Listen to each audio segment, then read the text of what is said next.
Get him up! Two large men towered over the unfortunate man curled up on the ground. Mo and Tuck, the two henchmen Manny trusted most, as much as you can trust henchmen, grabbed each by the arm and roughly lifted the guy to a standing position. The man was unable to stand upright on his own, so he had to be held down. "Please, Manny," the guy said weakly. "It wasn't my fault at all. I would never rob you. You know me." Manny headed toward him. He walked with a steady stride, using the baseball bat in his hand as a walking stick. It rang across the concrete floor, echoing off the walls of the empty warehouse. As he approached the guy, he leaned over and stared intently into his eyes. Then, his trademark smirk appeared on his lips. In an almost friendly gesture, he patted the man on the cheek. "Donnie, Donnie, Donnie!" he said, as if he was overwhelmed with regret. "Here we are. Four guys who'd rather be anywhere right now. I know I had other plans. Lisa bought that little red license plate. You know. And get this. She took a friend with her." "Shit. What?" exclaimed Mo. The picture almost made him drop the poor guy. "I know, right?" said Manny, happily patting Mo on the shoulder. Then, addressing his target as if this was just a friendly conversation, he continued. "I mean, I had no idea she was bi. But between you and me, I think she just gets off on knowing she's about to get dumped. You know what I mean?" "Manny, please." "Anyway," said Manny, ignoring the man, "you can imagine why I'm not happy to see you now. My guys here probably had other things to do."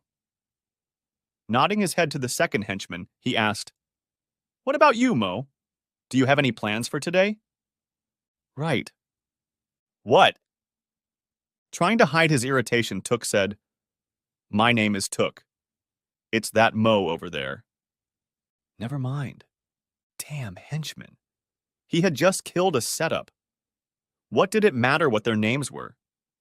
For the money he paid them, he should have named them Godzilla and King Kong. Turning again to the man in the center, aka Donnie, he said, "You've been working with me for, what, 3 years? I got you when my man Rick ended up behind bars. I thought you had what it took to run shit. That's what you told me. What exactly did you say?" "Manny." "That's right. You said I'd never regret giving you a chance. But ever since you got behind the wheel, I've regretted nothing. So far, 4 of my couriers have been robbed. Whoever did it somehow knew the exact time and the exact route. You said you would deal with it, and I let you do it. But now..." Manny stretched out his arms and turned around, as if visualizing the space around him. In doing so, he let the bat dangle between his fingers. "Look, I know I screwed up. I know you did, Manny. But I can fix it. Give me a couple weeks, and I promise you that. You know, I've known Rick for a while now," Manny said, interrupting him again, as if he was about to say something not important enough to listen to. "He's been like a brother to me. Ever since his dad died, we were really close.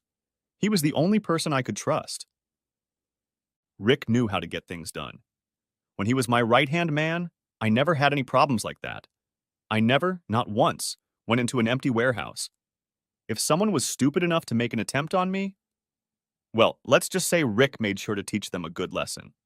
And believe me, when he was done, his class was made up of only honors students." 3 of the 4 men in the room laughed at this, as if they were a group of guys just talking non-stop. The only one not laughing was the one who was seconds away from losing control of his bodily functions. Manny said softly, "But for some reason you just can't follow through, Donnie. My name is losing respect. People are starting to think I'm weak, that they can take what's mine. I can't let that happen." "Manny, Manny, please!" exclaimed Donnie with a desperate plea.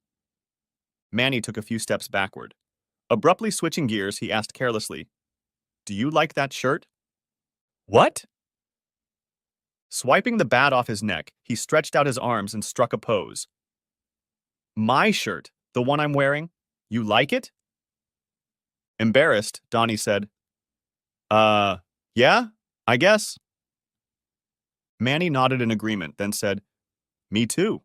It cost almost $500 for a shirt." When I was growing up, I never thought I'd be able to spend that much on one article of clothing. He grinned to himself and stepped back against the wall. The three other men watched him strangely, perplexed as to what the hell was going on. As if to confirm Donnie's fears, he grinned and said, "After we paid so much money, it would be a shame to get blood all over everything. You know what I mean?" "So, Donnie, here's the dilemma I have regarding you. Maybe you can help me with it." Finally, he turned to the trembling man. "Either you're the most incompetent lieutenant I've ever had, or you're the smartest spy I've ever had." "What? Come on, man. You know I'm not a spy." Grinning, Manny shrugged and said, "Then it's just incompetence. Okay. Tell me who you're working with to steal my shit. We don't have to do the training. But if you keep hiding things from me..." "I'm not working with anyone." Manny lowered his head and shook it. Sighing, he said, "Okay. I guess we'll work on my swing then." "Manny, please. Please. I'm your cousin." Next chapter. Manny threw the bat into the trunk of the car. Manny rolled his eyes and asked, "What?" "You said you were just going to scare him." Manny hummed, pulling his gloves off his hands and throwing them in there as well. "That's what I did. To death. But..." Mo looked confused before he said slowly, "He was your cousin." "So?" The horror on Mo's face made Manny scoff. "See? That's some weak shit right there. That's why you'll never be in charge. You're too soft. Nobody's going to be afraid of you. You have to be like Stephen Curry to be respected for running shit." Tucker, the other henchman, saw an opportunity to suck it up and finally stop being a faceless chicken shit. "That's right, boss. You should be a superstar," he purred. Manny shook his head and muttered, "No, dumbass. You just have to be ready to shoot wherever you are." Manny reached into the trunk and pulled the car keys out of his dead cousin's pocket. Tossing them to Mo, he said, "You know what to do. Make an order to the butcher and then pick up the car. Let me know when it's ready." Whatever Donnie had done, he didn't deserve all of this. "Yo, Tuck!" called out Manny, snapping his fingers in front of his face. "You need me to give you a minute with him?" "No," said Mo, slamming the trunk shut. Walking over to the driver's seat, he shouted, "And my name is Mo." "Nobody cares.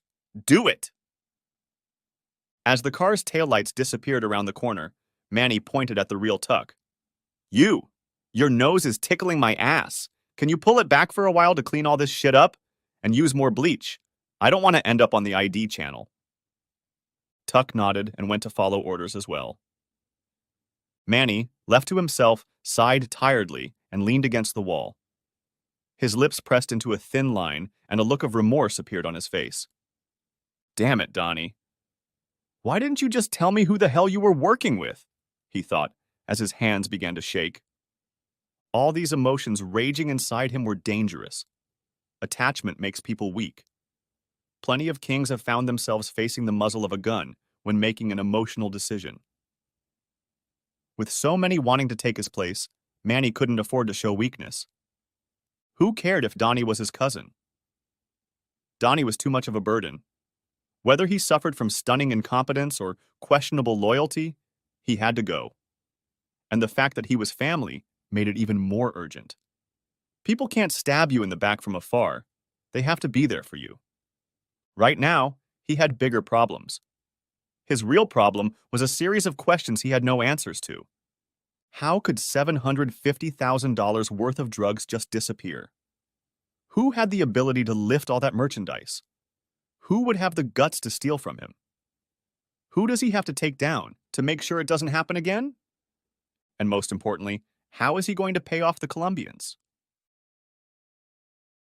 At the thought of the Colombians waiting for their money, an icy shiver ran down his spine. The Sanchez family had a notorious reputation. They were ruthless businessmen. Ruthlessness was literally a business strategy for them. They weren't just at the top of the food chain. They hovered above it like satellites. They didn't deal with two things: late payments and weakness. The reason they had chosen Manny as their distributor was because he was as ruthless as they were. But at this point, Manny risked showing them both of his flaws. If he couldn't find his product or make those who robbed him suffer, the Colombians would lose faith in him. And if they lost faith, they wouldn't need him. When they fired a guy, they didn't send a pink slip or a final check to the house. One option was to literally set him on fire. Manny needed answers, and fast. An afternoon spent in the batting cage with his cousin was unproductive. What to do next? If only he had a good right-handed reliever to take over. But there was no one suitable. No one but Rick. His thoughts went back to the day he'd visited his longtime friend. Contrary to what he'd said, he hadn't gone there just to visit Rick. And no, he hadn't gone there for Tracy. No matter how beautiful she was, there was always someone even more beautiful. He'd cast her aside as soon as she'd ended things with him. Manny had actually gone there to see how Rick felt about returning to the family. Things hadn't been the same since Donnie had taken his place. The problem was that no one reacted to Donnie the way Rick did. There was something special about him that they reacted to. It was respect. They feared him, but they also respected him. Manny lost that when Rick left. Without respect, fear is empty and temporary. Screw Rick. To hell with his overly sensitive ass. How could he let some bitch come between them? After all they'd been through, he'd just severed a friendship over some woman. Yeah, Tracy was good, but he could find Rick a bitch 10 times better with one phone call. Hell, Rick could have his girl if he wanted. After all, she was bi now, apparently. Why couldn't Rick realize that Manny had actually done him a favor? Didn't he realize that women who looked like Tracy could pick on men? Especially women with her considerable talents. It would be nothing for her to pull some rich, college-educated man with a 401k and a stock portfolio. This guy would try to steal her, make her his. He would never let her go.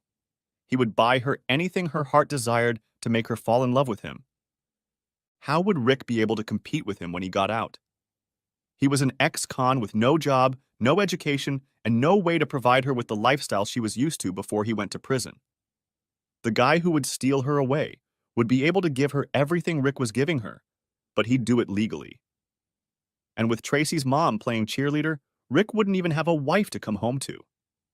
Hypergamy. It's a real thing. But Manny wasn't one of those things. When it came time to back out, he didn't get upset.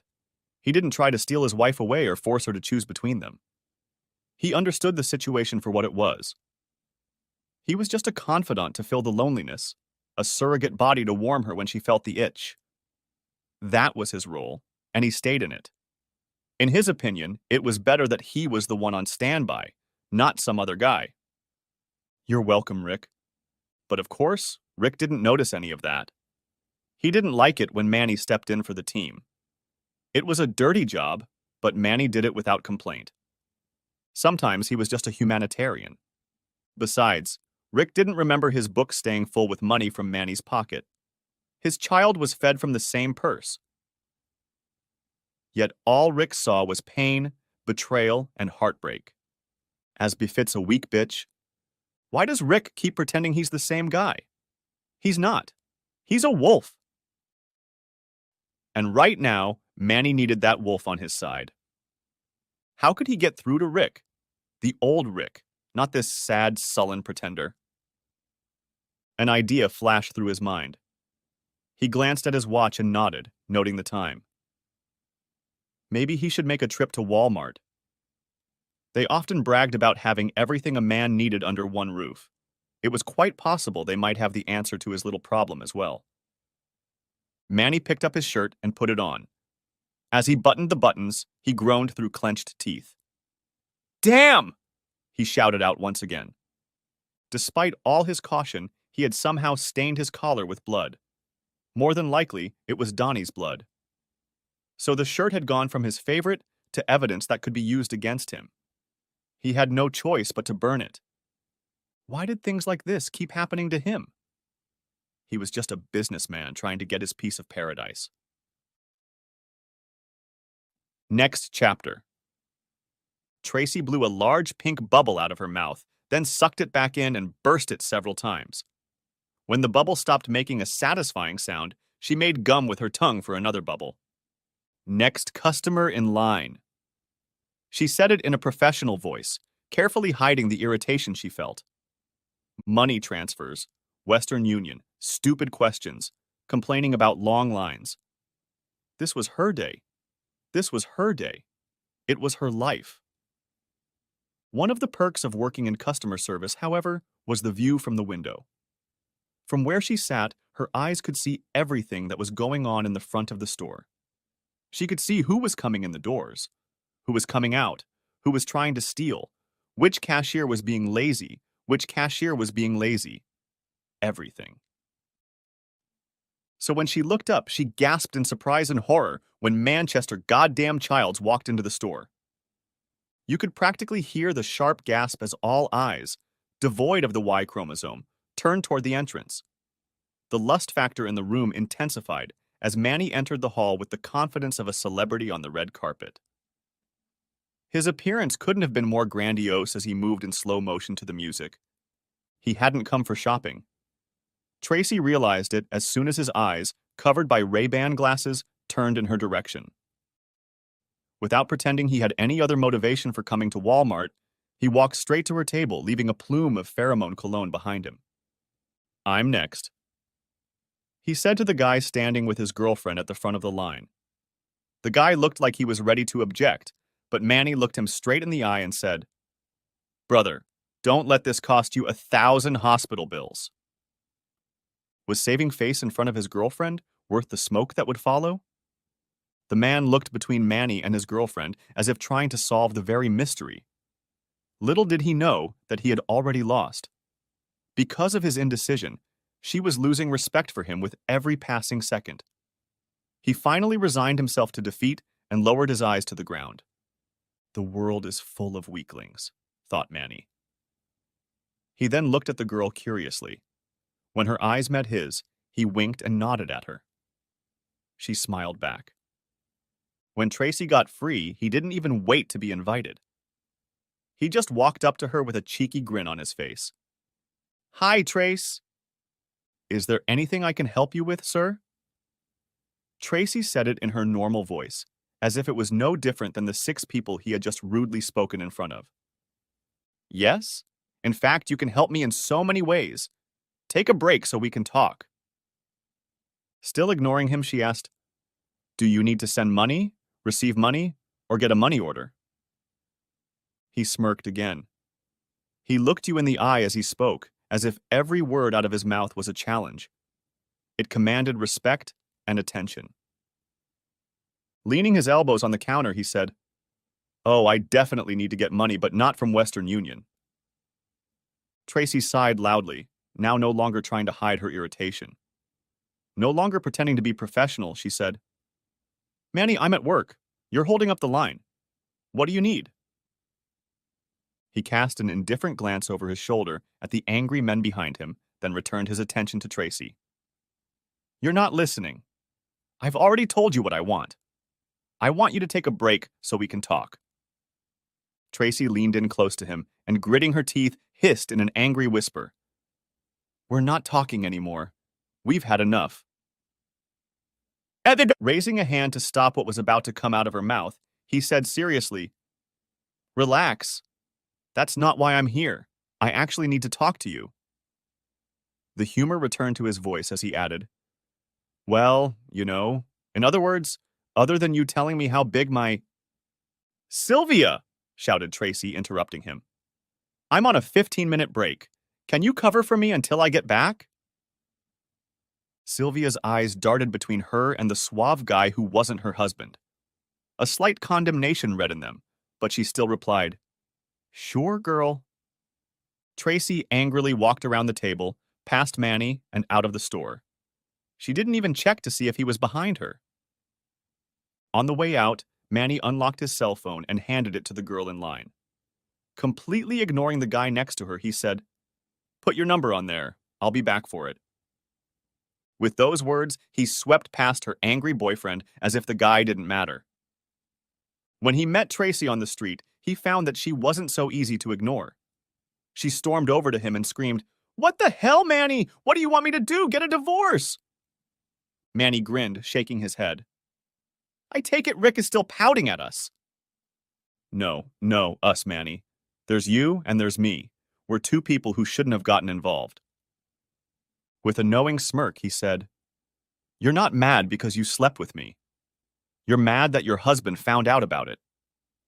Tracy shoved him hard with both hands on his chest, but he barely moved. "Yes, I am angry. I'm angry about the whole damn thing. I'm pissed that my life is in the shit and you think this is some kind of joke. I thought you were supposed to be my friend." The cocky grin left Manny's face for the first time. It was replaced by a genuinely contrite expression and a nod that confirmed her words. Truth be told, he liked Tracy. He liked spending time with her. She made him laugh. Really laugh, which was rare for him. Having a girl like that was one of the many things Manny envied Rick for, though he would never admit it. He could always find a prettier girl, no doubt. But to find one he trusted the way Rick trusted Tracy, never. "My bad, Trace. You're right. I was being an ass. I'm sorry you're going through a rough time." There wasn't a hint of sarcasm in his voice, so maybe he was even being serious. But with Manny, you never know. Tracy crossed her arms over her chest and looked away. "If he finds out you're coming to my work, I'll have an even harder time. He hardly notices me as it is." Then, turning to him curiously, she asked, "Why are you here?" "I need your help with Rick. You need to make him forget about this." Narrowed, skeptical eyes looked at Manny. "Why are you suddenly so concerned about his emotional state? You haven't even tried to call and apologize since you two fought." "I was trying to give him space. You know how he is." Tracy hummed and nodded understandingly. If anyone knew how stubborn Rick was, it was her. Feeling like he'd caught her on the hook, Manny gave her an innocent Oscar-winning look and added, "I just miss my friend. That's all." "Yeah, but I miss him too." She said this with sad eyes that stared into the ground. Feeling encouraged by the direction the conversation was taking, Manny asked, "Isn't there anything you can do to, soften it up? I know for a fact that you have certain skills that would make it impossible for him to get mad at you." With those words, he went too far. Tracy looked at him with a shocked look and pushed him again. "You can't talk to me like that, or look at me the way you do. That's probably what raised his first suspicions." "The way I look at you? Like a child looks at candy." Manny couldn't help but lick his lips. He couldn't help himself. Her comparison to candy made him wonder what she tasted like. And what she tasted like was sweet. Pointing her finger at him, she said, "See? That look right there." Manny groaned, but held his hands up in a sign of surrender. Okay.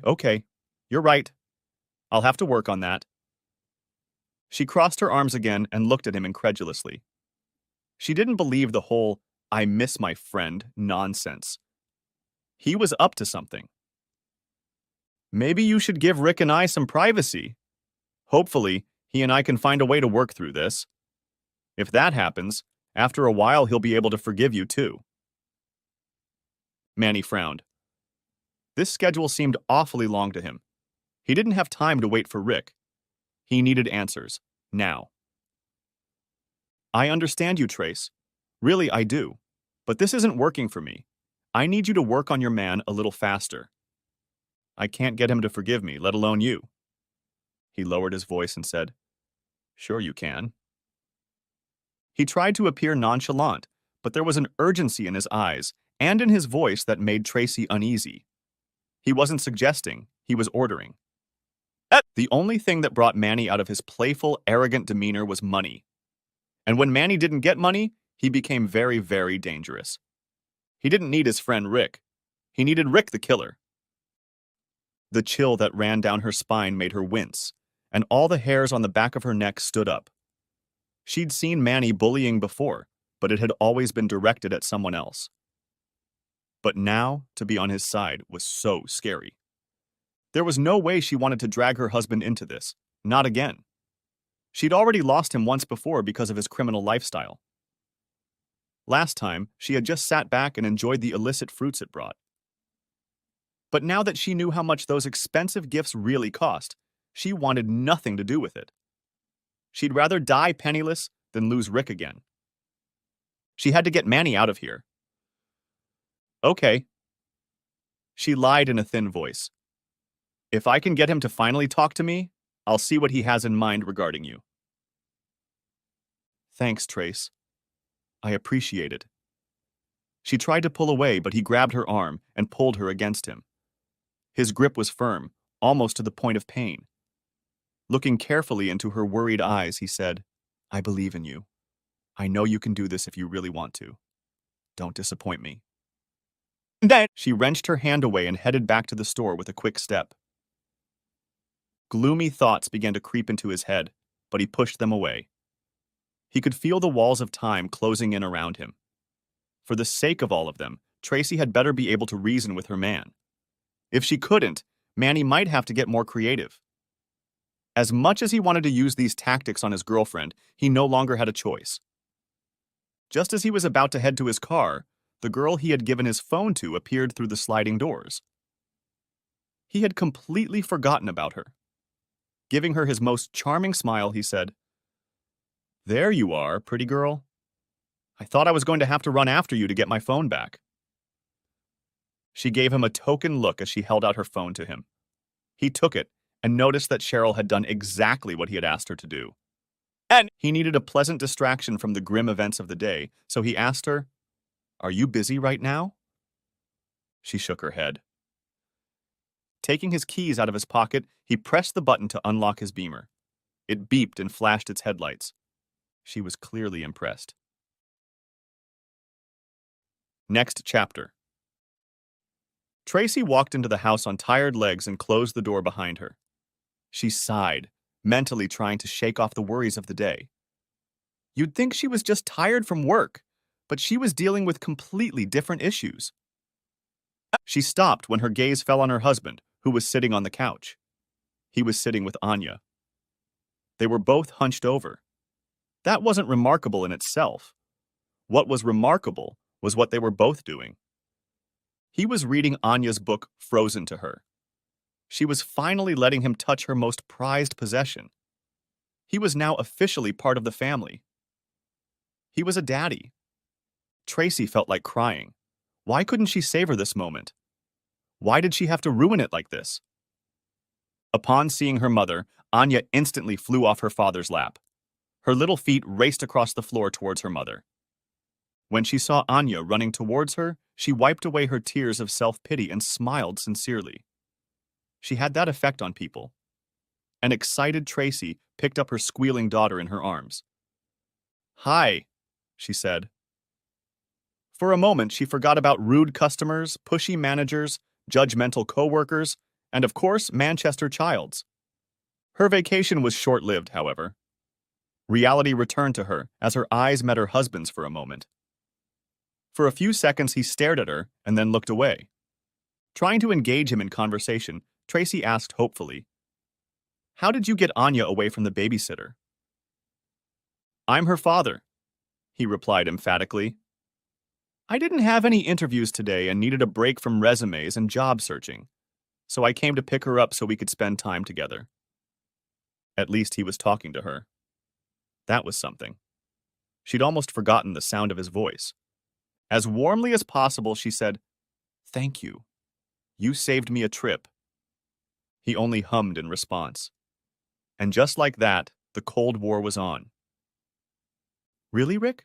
Still? She asked with annoyance. The seconds became quiet and awkward as she stood there, giving him a chance to say something. Anything. I love you. I hate you. Eat shit. I can't live without you. I'm divorced from your cheating. Anything but that damned silence. But he didn't say anything, just like he hadn't said anything for the past month. He just sat stone-faced, staring at something extremely interesting on the far wall. You know what? Screw this! She spat angrily. On the contrary, she gently set Anya on the floor. The girl, in turn, ran back to the lap she'd abandoned so Daddy could finish reading the book. Tracy, eyes flashing, rushed toward her room. Her hand grasped the doorknob, but she didn't turn it. She just stopped, as if in indecision. Turning her head back towards the living room, she said, "By the way, Manny showed up at my work." Rick's eyes flashed with anger. She laughed incredulously. "Oh, now you want to look at me. Once I mention Manny, I'll finally be worthy of your attention." His eyes drooped again. He growled and shook his head. "I bet that was fun." "Did you enjoy spending time with your boyfriend?" he asked caustically. Tracy walked back into the living room. In a voice trembling with excitement, she said, "No, it wasn't fun, asshole. That was scary. He didn't come there to see me. He was asking about you." Now she really had his attention. He sat Anya down on the couch next to him and stood up. "What did he want?" he asked, for the first time really looking at her. She was scared. He could see it in her face. Whatever Manny had done or said, she was clearly shaken. Tracy rubbed the hand that Manny had grabbed her by. She thought she could still feel his fingers against her skin. "He wanted me to make you forgive him." "Why?" he asked with a sneer. Throwing her hands up in the air, she exclaimed, "I don't know, Rick, but he didn't say he was giving me a choice." Rick became even more alarmed and asked, "What do you mean?" Tracy put her arms around her shoulders and shook her head as if trying to get rid of the feeling he had left in her. "He wasn't asking me. He was telling me, almost ordering me to make you talk to him. She didn't know how to explain what he made her feel. Not that he cared. So she sighed, threw her hands up in the air and said, "You know what? Never mind." She tried to walk away, but just like with Manny, Rick grabbed her arm to stop her. But unlike Manny, Rick's grip was soft and gentle.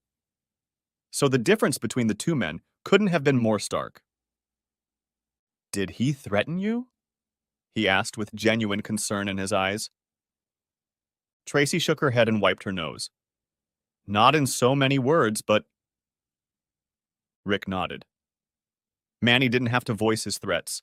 People just knew that "or else" was meant silently. Despite his anger and frustration with her, she was still his wife. His love for her made him protect her automatically. He would never hurt her or let anyone else. With a determined look, he grabbed her shoulders for the first time in ages and pulled her to him, hugging her reassuringly. Pressed against his hard chest, she closed her eyes and exhaled. Suddenly, all the emotions she was feeling came rushing out of her in hot tears. She stood huddled against her husband's chest and cried. "Don't cry, Mommy," said Anya, sliding off the couch and running up to her. As Daddy hugged Mommy, she wrapped her little arms around her leg. "Daddy and I are going to make you feel better." This only made her cry harder. The intense sobs made her body shake. She wrapped her arms around him, trying to hold herself together. "I'm so sorry, baby. I'm so sorry," she repeated over and over between sobs. Rick didn't respond. He couldn't. Right now, he needed to shut himself off from all of this. His need to protect her didn't mean forgiving her betrayal. Perhaps the time for such a conversation had come.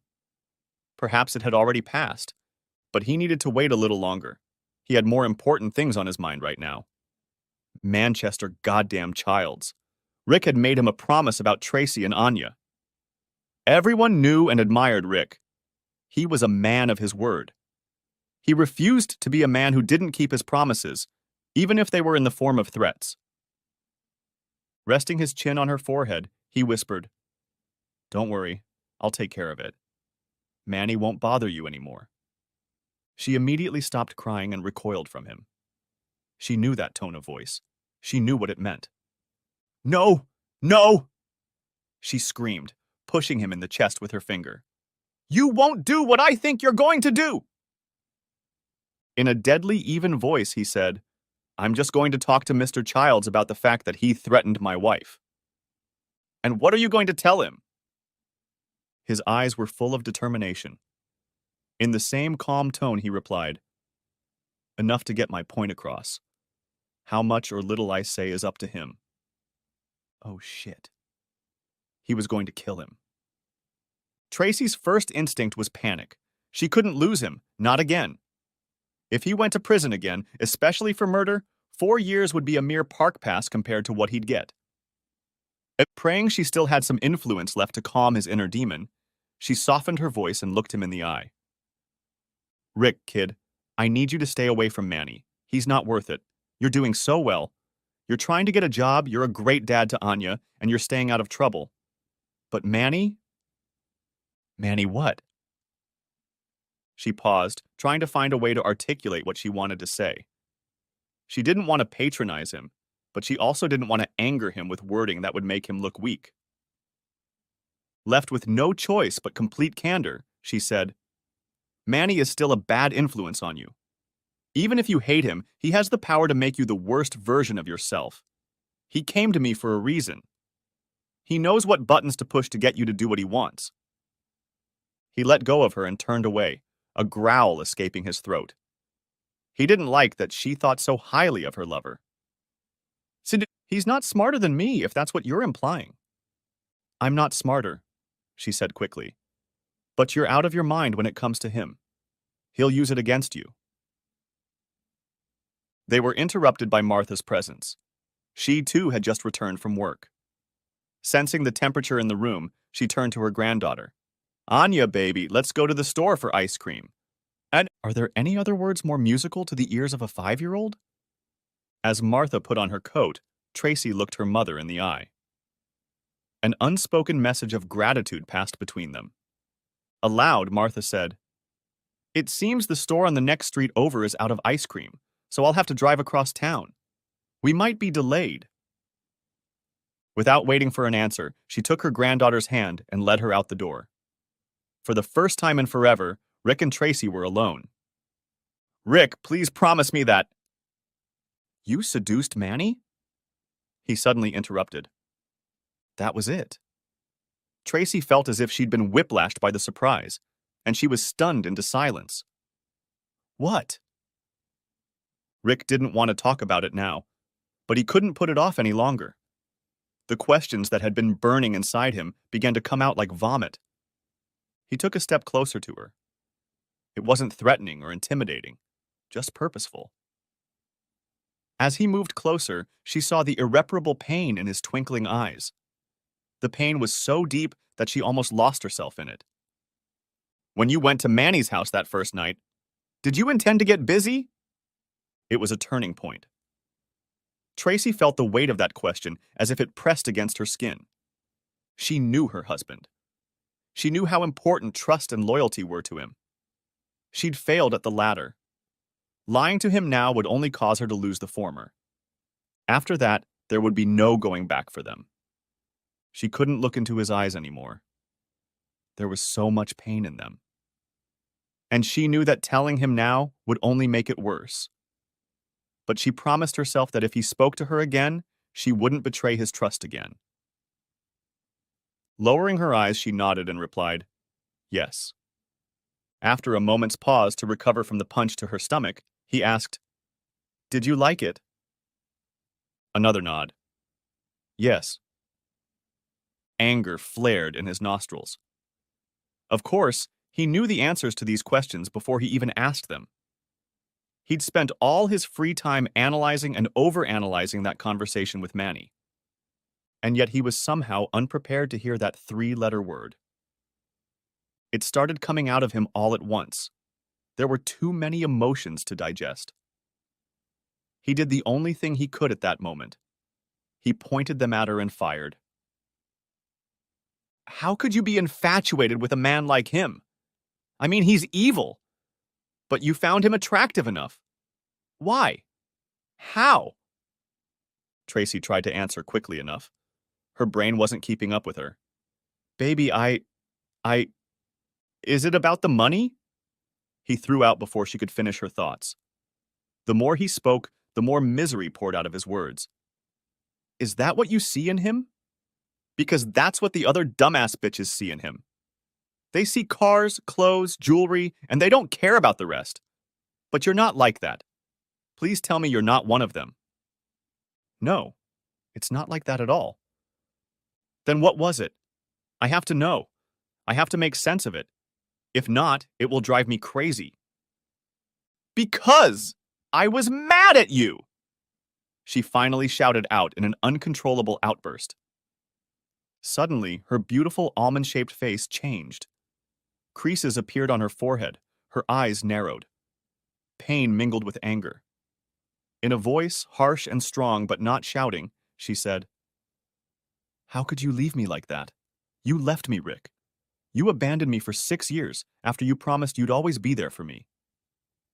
I had no choice. Yes, you did, she shouted, jabbing a finger at his chest. Surprised by her outburst, he took a defensive step back. But she wouldn't let him do so. The space between them that he had created immediately closed. Gripped by rage and pain, she declared, "You can't play the victim by abandoning me. Don't you dare. You weren't kidnapped, Rick. You were arrested. You were handcuffed, thrown into a police car, and taken away for the crimes you committed. You were convicted in court for the crimes you committed. You were sentenced to 6 years for the crimes you committed. So don't stand there and tell me you had no choice." This time, Rick's mouth didn't work, and not willingly. He fell silent at the realization that he had no justification for her words. His silence only encouraged her. She was just getting started. Nah. Do you know what it's like to watch them take everything from me? The house, the cars, the clothes, you?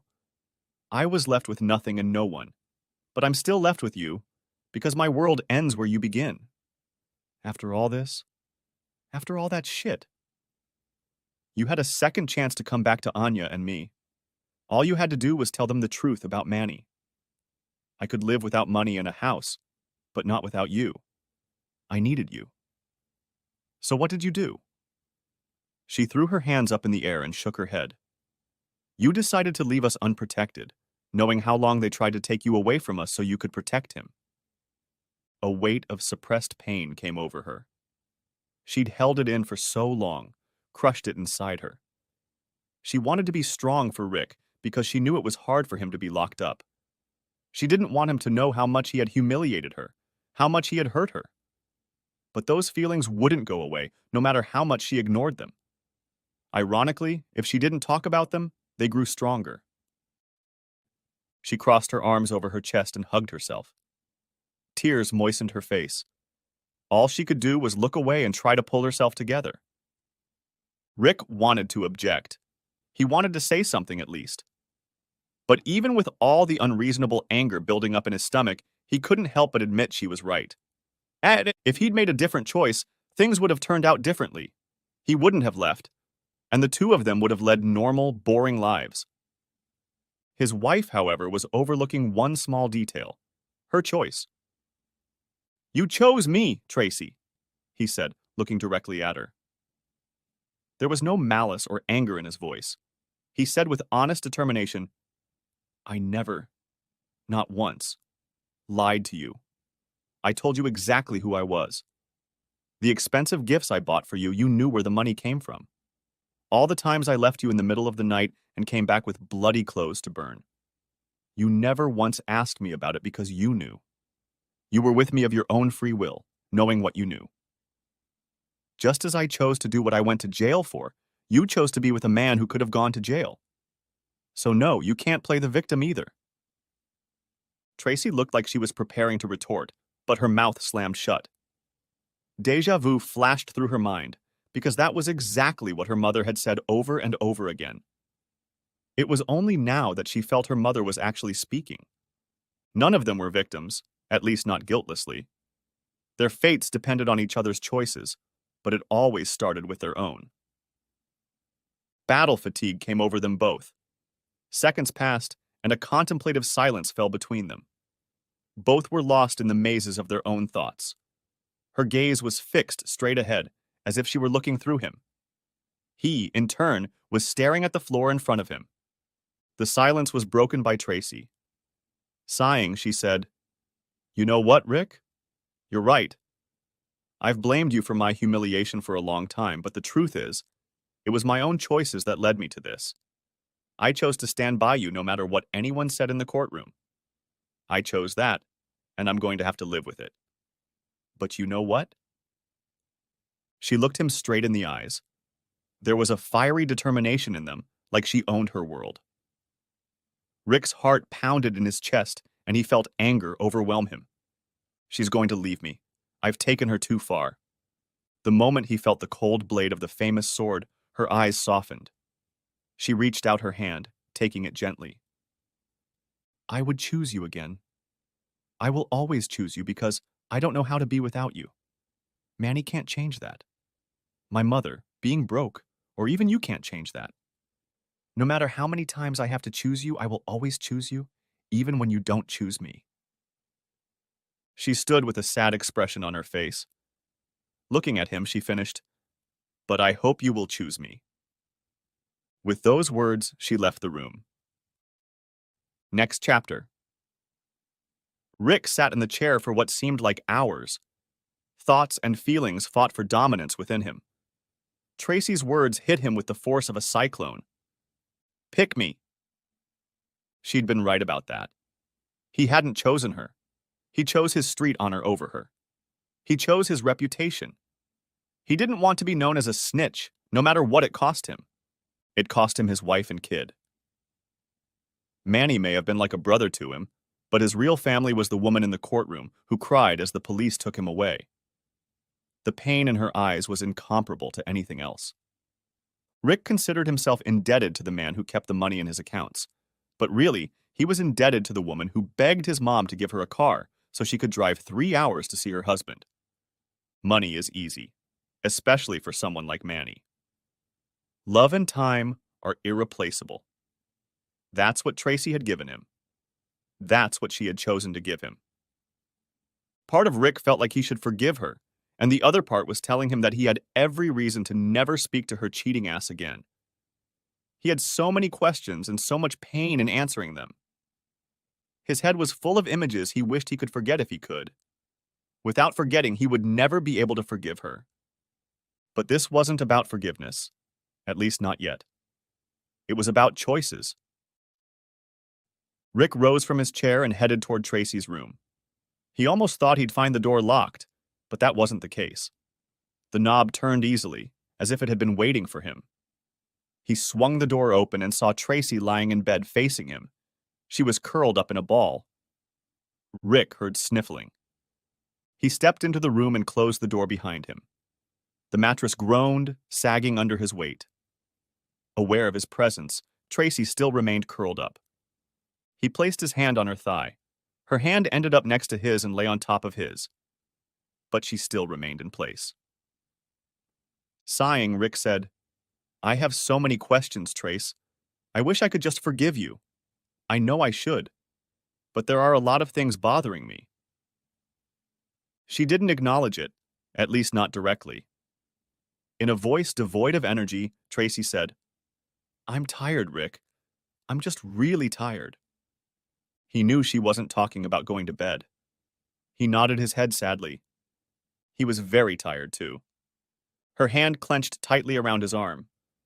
At the same time, he felt her pull him with her. Knowing what she wanted, he gave in, lay down behind her, and pressed his whole body against her. She wrapped her arm tightly around his waist. He had to admit it felt good. It felt right.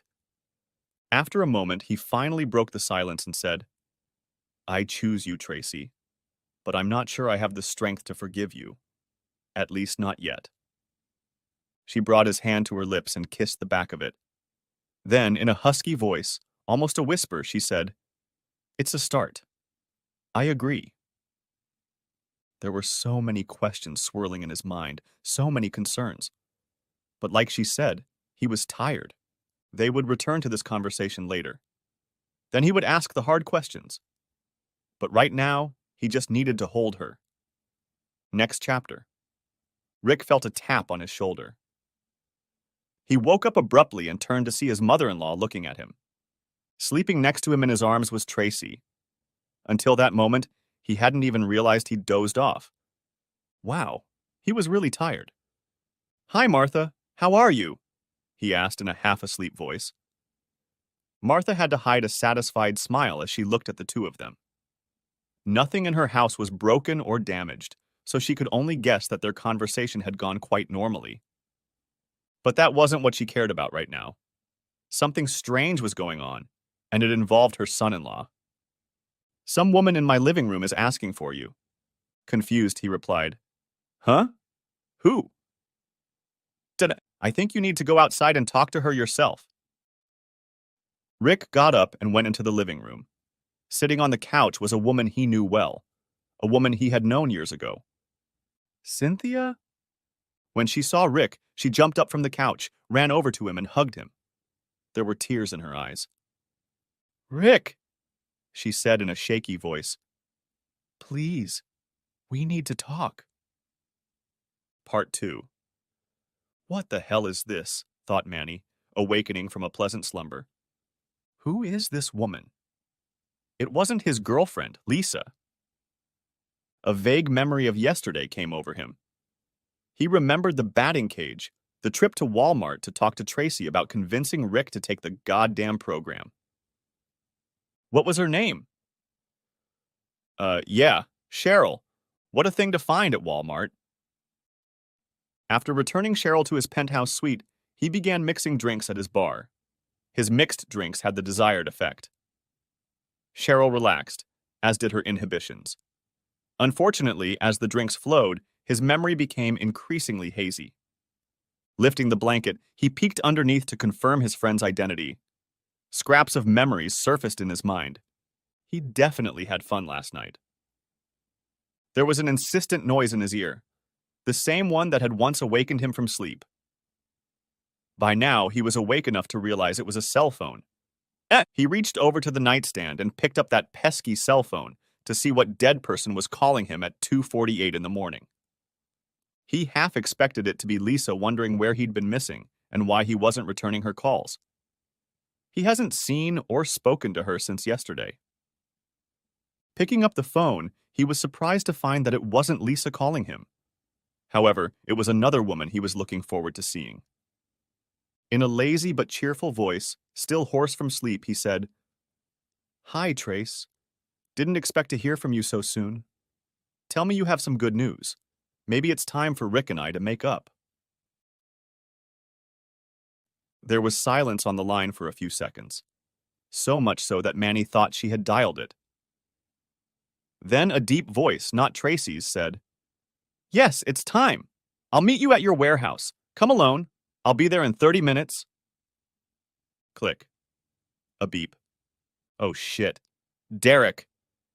Manny's heart began to race. Droplets of sweat beaded on his forehead. Was he nervous? Why would he be nervous? After all, this was exactly what he wanted, to provoke him into a meeting. It seemed his little visit to his former lover had been a success. And yet it was freaking Derek. He was unpredictable. Which Derek would show up?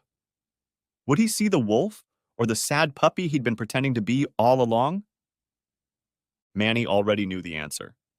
After all, he'd indirectly threatened the man's wife. Making up was the last thing on the agenda. However, the fact that Rick had shown up at all was good news. Rick he could handle. No problem. There wasn't a man in the world who didn't walk on water that could instill fear in Manny's heart. But just in case. Picking up the phone again, he dialed another number. When the guy picked up, Manny said, "Yo, Mo, guess who just called me?" "What time is it?" Mo yawned sleepily in his ear. "It's showtime. I just got a call from Rick. He wants to meet at the warehouse. I need you to get up and drive there." Then, after thinking for a moment, he added, "And take Tuck with you." A hesitant pause hung on the line before Mo moaned and said, "Manny, it's about 3 o'clock in the morning." So? So, after I took Donnie to the butcher and took care of his evidence car, I had to go back and help Tuck clean out the warehouse. We didn't finish until late afternoon. What's your point? Lowering his voice, he said, Come on, man. Me and my girlfriend just spent the night, you know? Manny sat up on the bed and, looking straight ahead, asked threateningly, Mo, what does all this shit have to do with what I just asked you to do? Drop the case and get your ass over there. A groan sounded on the other end, after which he said, Okay, I'll be there in about 45 minutes. 30.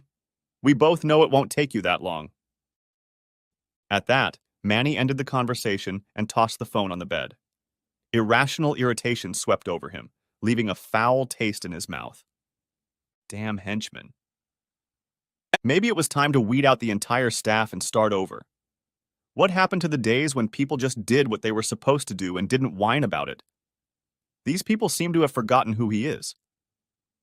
First, Donnie had the nerve to steal from him, maybe, and now his minions feel comfortable enough to question him when he gives orders? The Colombians would be so disappointed to see this. When Manny pulled up in front of the house, Mo and Tucker were already waiting for him. Their shared headlights illuminated the dark space in front of them. Manny looked around, trying to find any sign of Rick, but saw only his team. And he turned off the engine and carefully got out of the car. Following his example, Mo and Tuck got out of the car as well. The trio of men met in front of their cars, turning their heads to survey their surroundings. Do you see him? Asked Manny, trying not to give away the nervousness in his voice. No. Are you sure he said he'd be here? Oh, he's here. Manny grinned to hide the feeling of anxiety creeping up his spine.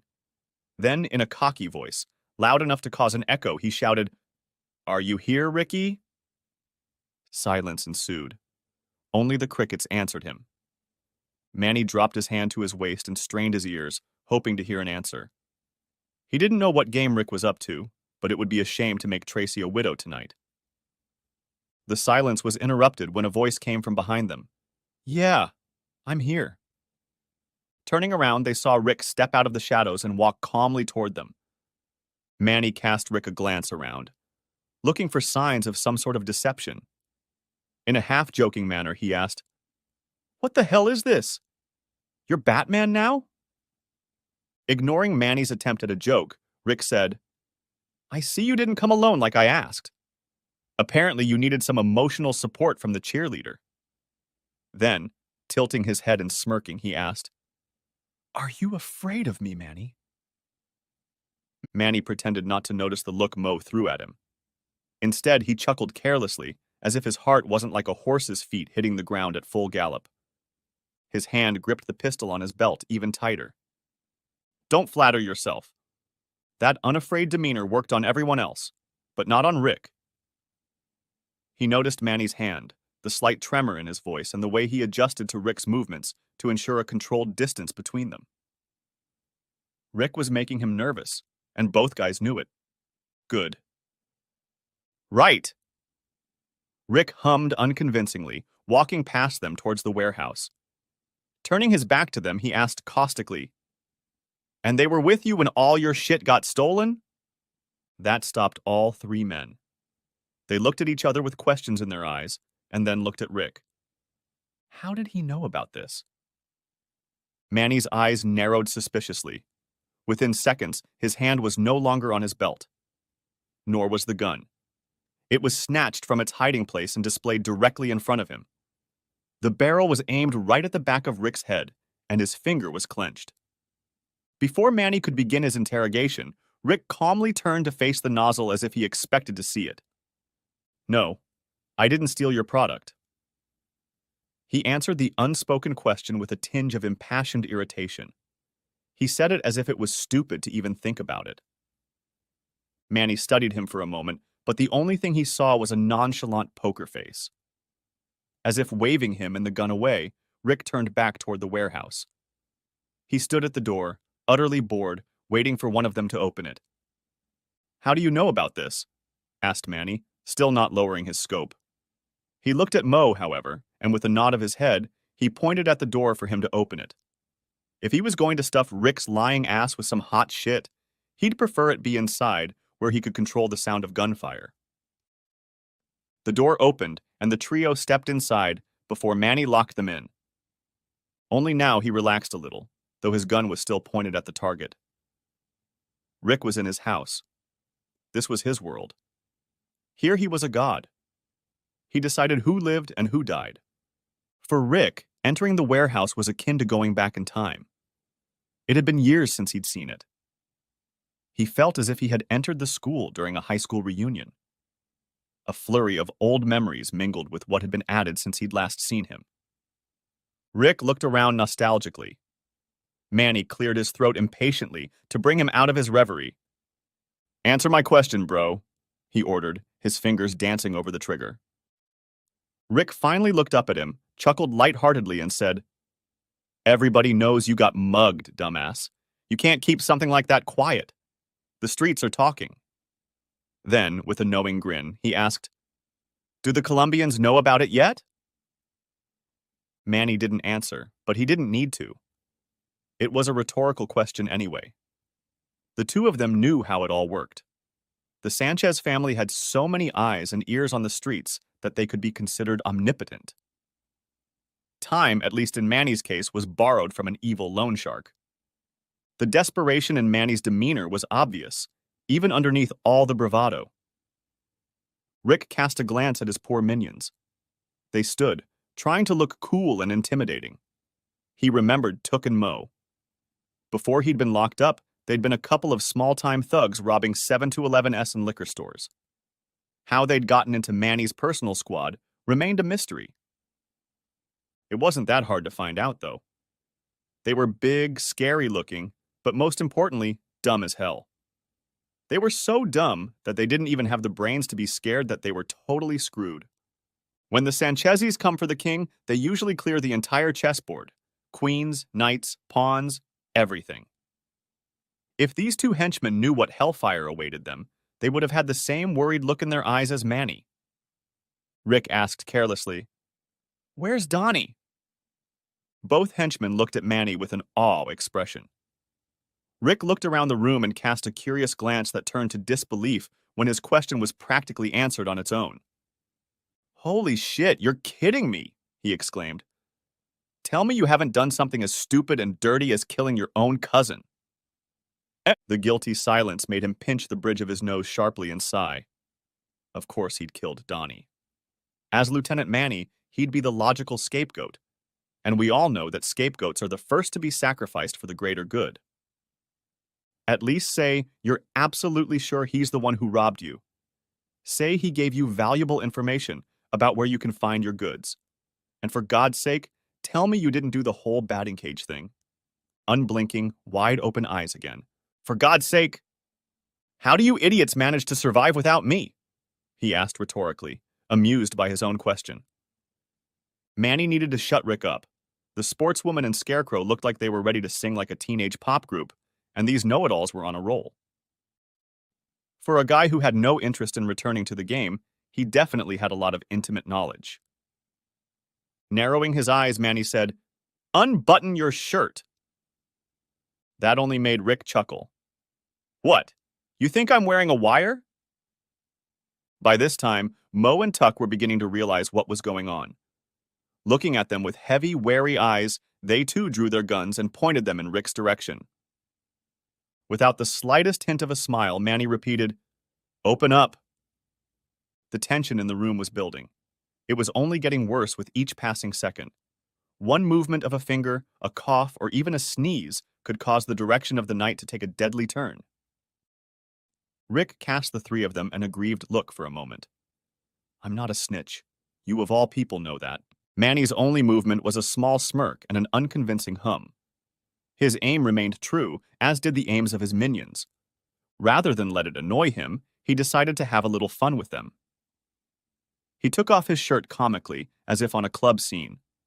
He helicoptered it over his head and threw it to the ground. But even the humor didn't help ease the tension. Manny remained utterly serious. There was pure venom on his face now. If need be, he was ready to end his second life in 2 days. With a nod of his head, he ordered his minions, "Pet him." They holstered their weapons and cautiously approached Rick. He didn't even resist. He just spread his arms and stood looking at Manny while they searched him. When they were done, Tucker said, "He's clean." Shaking his head, Rick asked Riley, "Does that turn you on? Are you sure you don't want to get the full brunt of this?"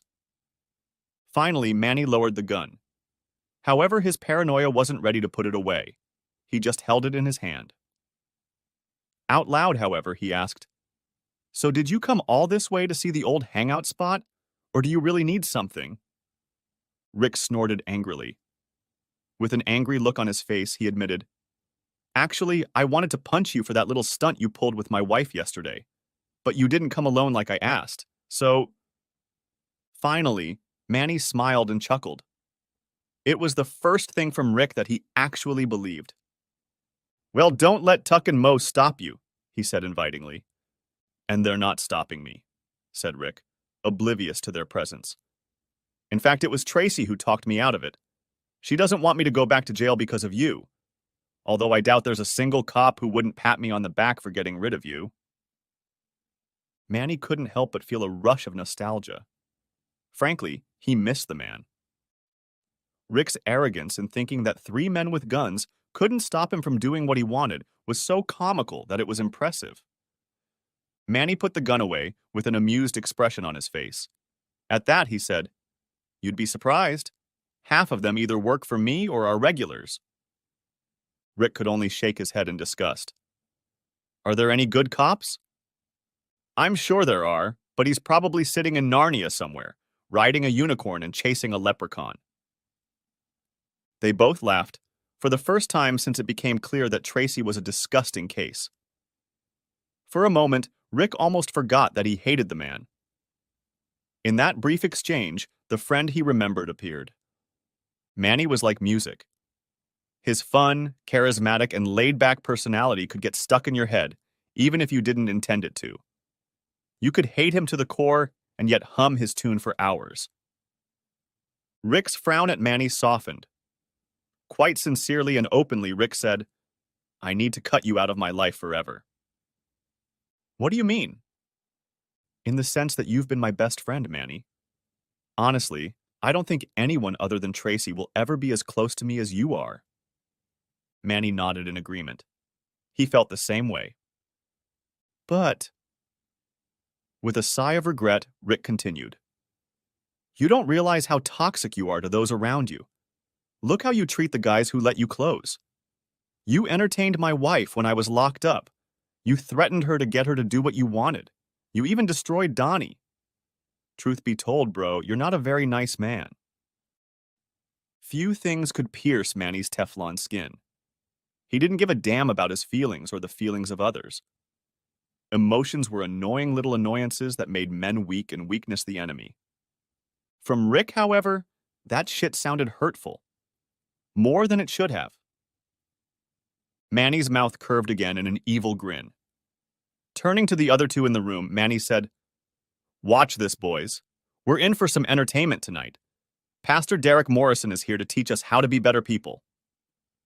The other two chuckled. Picking up on the joke, Mo asked, "Boss, isn't this the guy who held Tommy up on the bridge to get information on the new team that was settling into your territory?" "Yep, that's the one." Tucker, not relenting, also asked, "Didn't he put Vinny in the hospital for 2 weeks? I saw him limping the other day. He hasn't been the same since." Nodding his head and grinning, he said, "Damn, Mo. You're right. He used to do that too." Everyone but Manny noticed that he was still confusing his minions. This time, they just let it pass their ears. There was no point in correcting him. Turning to Rick, Manny grinned and said, "Come to think of it, Pastor, I don't think you're the one who should be giving us these lessons. You don't seem to be a very nice person either." Rick laughed lightly and nodded his head. He'd known Manny long enough to not let crap like this hit him hard. In a calm voice, he said, "I never said I was innocent. I never even said I was a good guy. But at least the people who love me get love back." "Yeah, and look what it got you." The fire returned to Rick's eyes, filling them with anger. Manny, of all people, shouldn't have had the damn nerve to say such a thing. "Tell me what has to happen for you to be out of my life forever," said Rick, no longer hiding his calm. "There, now we're talking," thought Manny, closing the space between them. A calm and collected Rick made him nervous. Angry Rick, on the other hand, he was the one to deal with. In his cold, accommodating voice, he said, "It's simple. You're going to help me find the men who did this to me, make them suffer, and get the money I owe the Colombians. If you can do that, I will leave you. Besides, I'll give you enough money to start over. No more dead-end jobs, no more living with your mother-in-law. You and Tracy will be able to live like you used to." "All I'll have to do is sell my soul," said Rick, more to himself than to anyone else. "Sell my soul? What, am I the devil now?" Manny laughed and threw his head back. "When did you manage to become such a soft-hearted bitch? Did prison do this to you or Tracy? It's not worth—" It was all he could manage to utter. The anger in Rick's eyes was instantaneous. He moved so fast that Manny didn't even have time to reach for his gun. Before he knew it, Rick had grabbed him by his shirt and pinned him with his back against the wall. When Manny came to his senses, he was able to snatch the gun. Unfortunately for him, Rick was ready for him. Using his strength, he grabbed Manny's wrist and slammed his hand against the wall behind him. Flaring his nostrils, he growled, "If you mention my wife one more time, you'll be sorry. Do you hear me?" A sudden pain exploded in the back of Rick's head, forcing him to let go of Manny, and he collapsed to the ground. Stunned, before he knew it, the thugs were pouncing on him. "You should go home, Pastor Rick. This is a grown man's business. You're not a wolf. You're just—" pride. It often ruins a person. Sometimes people make egregious mistakes when seemingly everything is in their hands. Before he could finish that thought, Rick reached out and grabbed him by his shirt. Then he drew back to punch him. Mo practically folded into himself. It was more than enough to incapacitate him. Rick blocked his path. Reaching into his pocket, he pulled out a small photograph. It was wrinkled and tattered, as if the years had aged it badly. It was a picture of Anya, the same one he'd gotten when he'd been sent to prison. Every time he found himself in a situation where he thought he was going to lose control of himself, that picture brought him back. It was so beautiful, so pure. She needed a daddy. As if muttering to himself, he repeated, "I'm in control! I'm in control!" His breathing became more even, and the temperature of his rage gradually decreased. He closed his eyes and let the remnants of the rage fade away. He continued to ignore Manny, who was still standing in the background, transfixed by the fans' praise. And then, you hit him with an uppercut like, "Get over here." Rick finally opened his eyes, looked at Manny, and coldly inquired, "Will you ever shut up?" Manny stopped triumphant, and irritation flashed across his face. Pulling himself together, Rick shook his head and calmly walked around.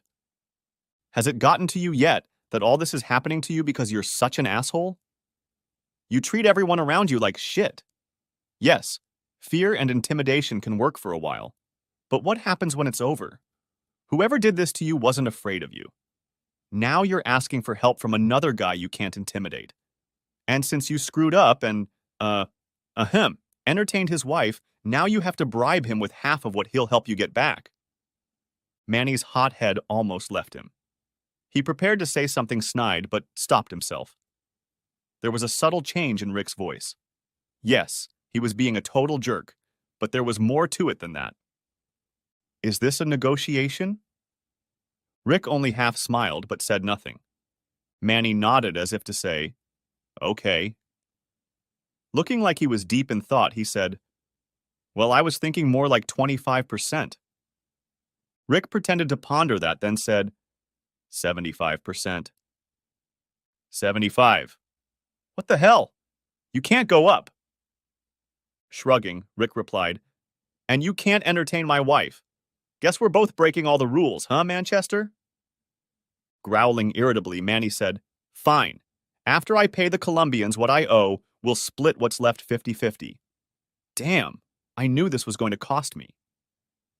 Seeing the embers of rage flaring in Rick's eyes, Manny raised his hands in surrender and grinned. Guilty. My bad. He said it, not wanting to break the tentative truce that had just been made. When Rick had calmed down, Manny nodded his head toward his unconscious staff and said, "You'll be the one explaining to Beavis and Butthead why they're not getting paid." Rick looked at the sleeping men with complete indifference and grinned. "I'm sure I can convince them." As Rick strutted around the warehouse again, Manny watched him with a Cheshire Cat grin. He didn't like sentimentality, but it was nice to have his friend back. Sure, at the moment Rick hated him to the core, but things could change.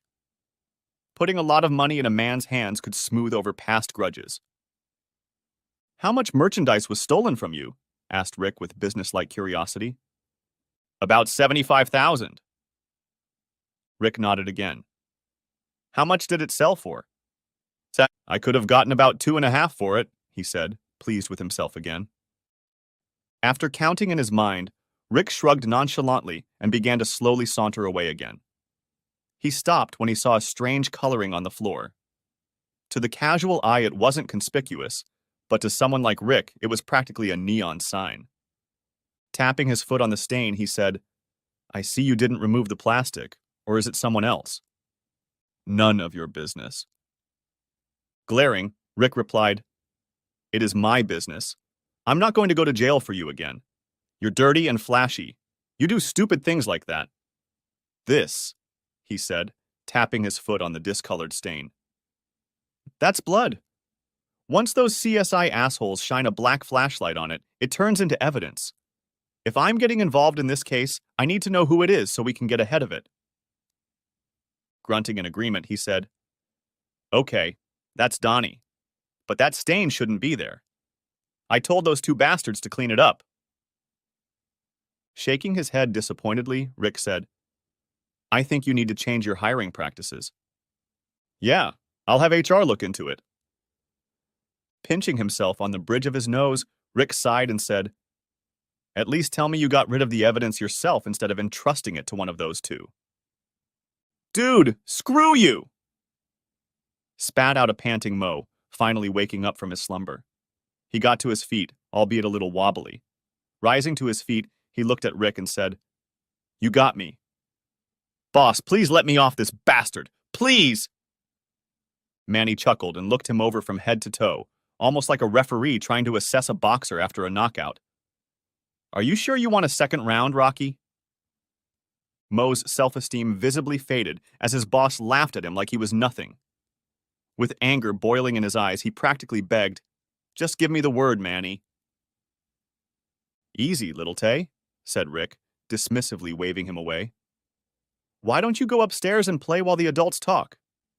"Bastard, Mo tried to lunge at Rick, who didn't even flinch.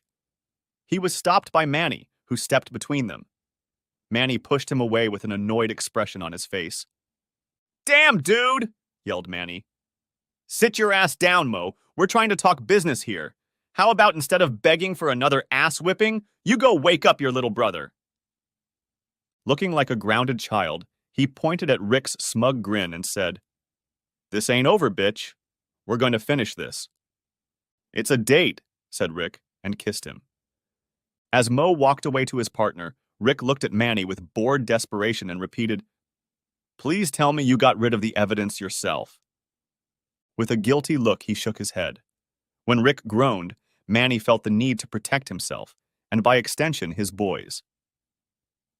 "You can relax," he said quickly. "The bat is at the bottom of the river in the trunk of Donnie's car. And Donnie. Butcher took care of it."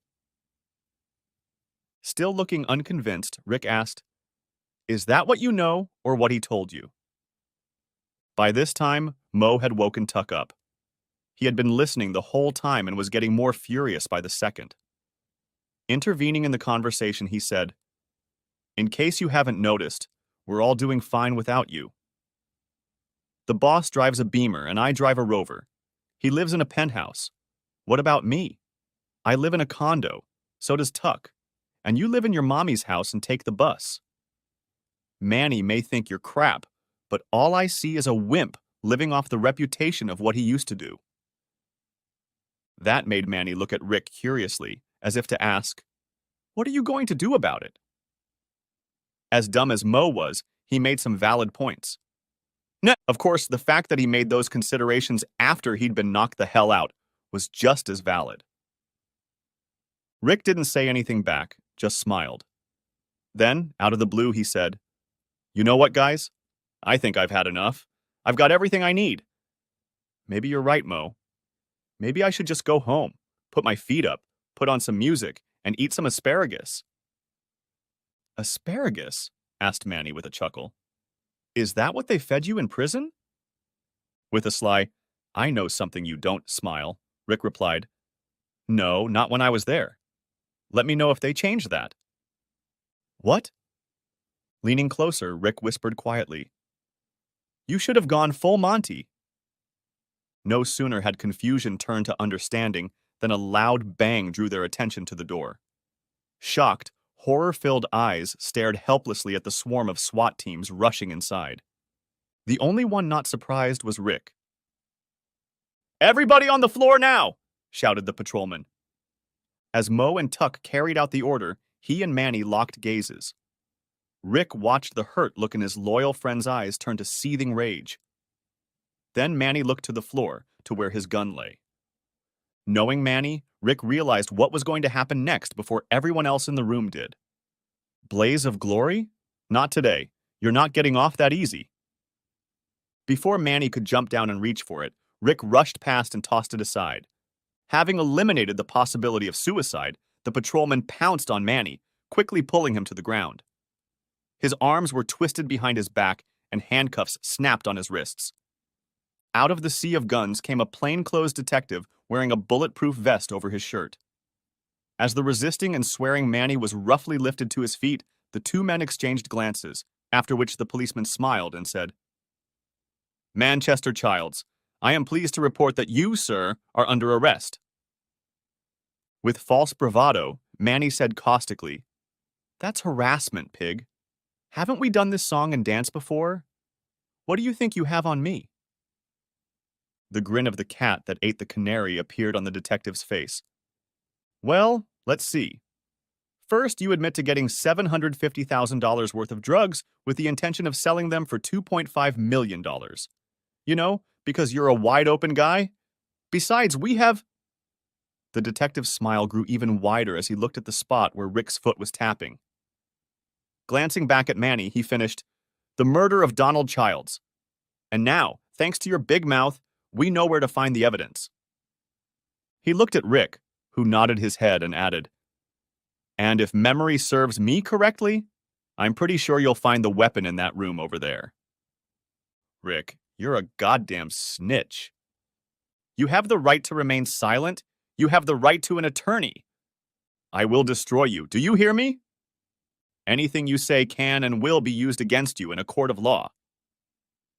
Rick shook his head mockingly in Manny's direction. If ever there was a time to shut up, now would be the time. Manny, seized by irrational rage, lunged at Rick. Since his hands were tied behind his back, he lunged at him headfirst like a bull. The only thing he accomplished was to be pummeled to the ground again by the three guys. They weren't gentle either. He landed face down on the cold, hard, unforgiving floor. Mo and Tuck's handcuffs weren't nearly as dramatic. They had fully submitted to the cops, knowing that any resistance could end fatally. True to form, they managed to cast a furious glance at the snitch. Rick waved at Mo as he and his partner were led out the door. The detective gave Rick a look that was hard to decipher and held out his hand. "I didn't think I'd say this to you, Mr. Morrison, but good for you." Rick shrugged, accepting the handshake. "Yeah, but I never thought I'd be shaking hands with a cop. Life is full of surprises, detective." "It is." The detective nodded. "I have to admit, you had us worried for a second.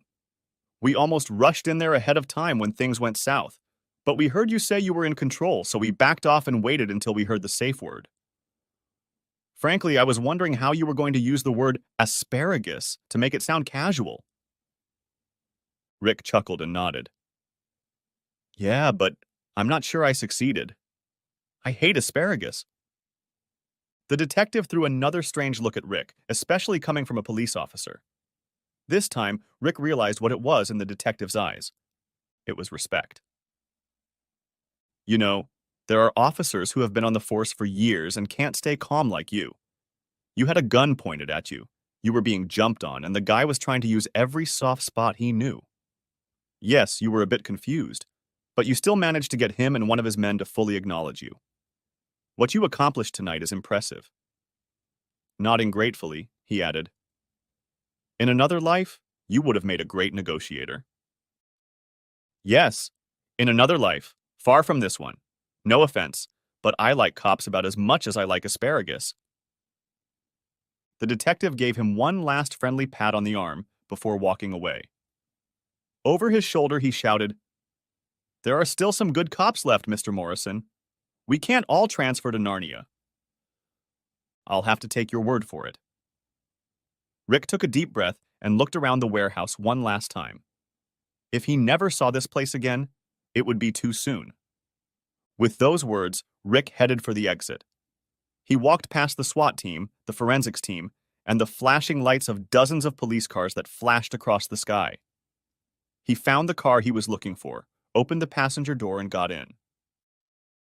Officer Giuliani looked at him with a proud expression on his face. Then he patted him on the shoulder and asked, "How you feeling, kid?" For some reason, Rick thought he was going to feel like a winner. He had won. He had beaten Manny at his own game. But for some reason, he didn't feel good. He felt like a snitch. He answered that question honestly, leaning back against the headrest with a sad sigh. The policeman nodded, took a sip of his coffee, and put it back in the tray. Calming down, he said, "Whether you realize it or not, what you did here was incredible.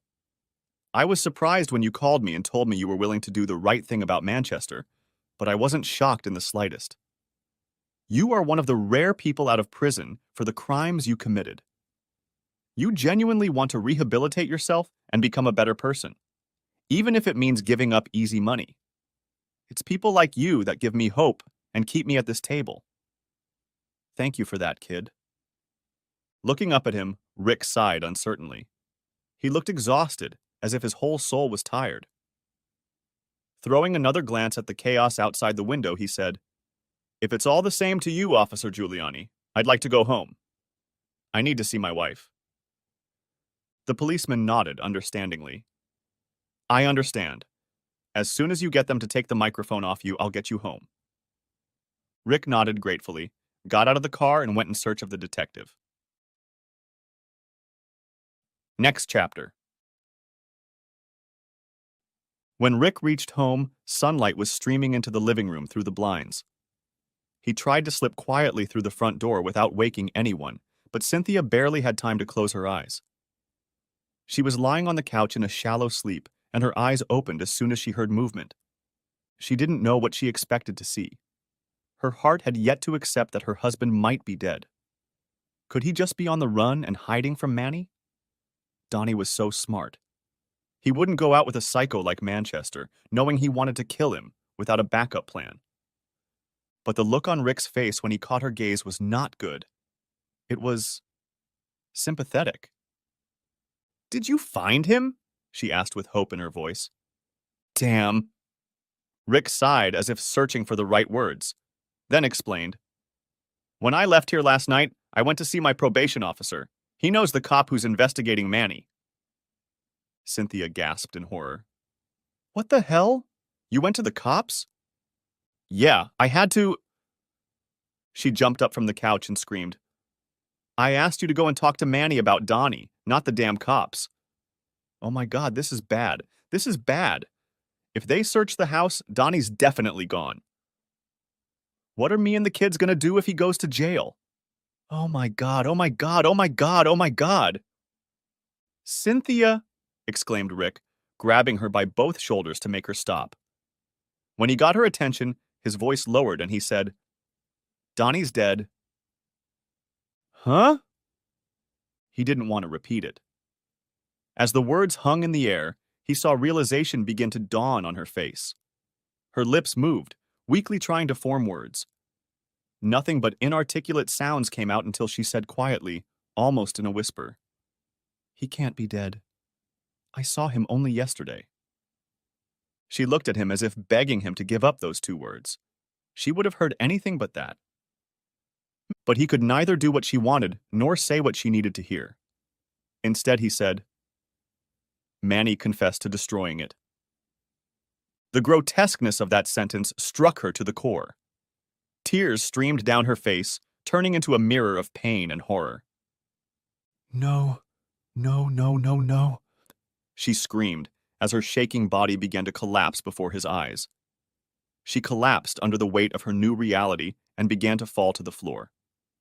Fortunately, Rick saw that she was about to fall, so he quickly put his arms around her and led her over to the couch. "Oh my God!" She howled as the widow's song of heartbreak burst from her lips. She sobbed loudly into Rick's chest and beat him with her small fists. "He can't be dead! You're lying! Please don't lie!" It seemed to him that they weren't alone. Glancing toward the hallway leading to the bedrooms, he saw his wife and mother-in-law standing there. There was a look of heartbreaking sympathy on each of their faces as the woman in Rick's arms bitterly mourned the end of her world. When he and his wife met their gazes, she got a good look at his face. The bruises left from the altercation with Mo and Tuck were now clearly visible. Her worry for the woman evaporated as she now had new worries. Rick? Can I talk to you in the kitchen, please?" Tracy asked with excessive politeness. He wanted to object to leaving Cynthia like this, but his wife's notes of icy politeness piqued his curiosity. So he told Cynthia that he would go into the next room but would be back shortly, and met Tracy at the dining room table. "How are you?" he asked with a note of impatience in his voice. "What's up?" she repeated, shrugging wryly. "You're telling me? You took my phone and left last night without saying anything to anyone, and now we find out you went to the police to turn Manny in. Not to mention you look like you've been in a fight. What exactly is going on here?" "It's a long story." "I'm listening." And Rick began to tell her the abridged version. Perhaps he should have softened some of the details, because he didn't get very far before he was interrupted. When he got to the sentence about meeting 3 guys in a warehouse wearing wire cleverly disguised as a belt buckle, Tracy freaked out. "Wait! What?" screamed Tracy.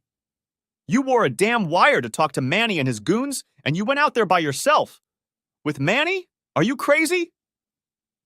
Rick was somewhat discouraged by her choleric response. Then he felt insulted by her hypocrisy. "Yes, with Manny.